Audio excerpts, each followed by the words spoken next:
আসসালামু আলাইকুম রহমতুল্লাহ। বন্ধুগণ, কেমন আছেন?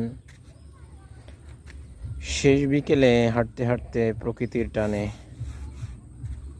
একেবারে মেঠো পথ দিয়ে প্রত্যন্ত অঞ্চলে চলে আসছি। সূর্য এখন রক্তিম আভা ছড়িয়ে মেঘের অন্তরালে আপন নিরে ফেরার ব্যস্ততায় নিমগ্ন। সূর্য ডুবে যাচ্ছে আর রাতের আধার আমাদের জন্য চলে আসতেছে।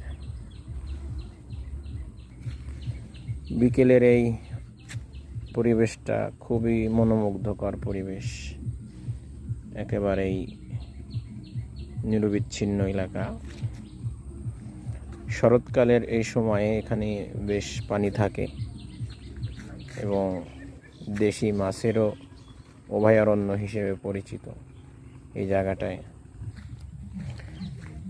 দিন শেষে সবাই আছে আপন নিরে ফেরার ব্যস্ততায়। পাখিগুলো চলছে আপন নিরে। কর্মজীবী মানুষ, শ্রমজীবী মানুষ, তারা নিজ নিজ ব্যস্ততায় ব্যস্ত, যে যার মতো ব্যস্ত সময় পার করছে। আমরা আসলাম দেশি মাছ ধরার জন্য। ভেলা তৈরি করেছে মাছ ধরার জন্য।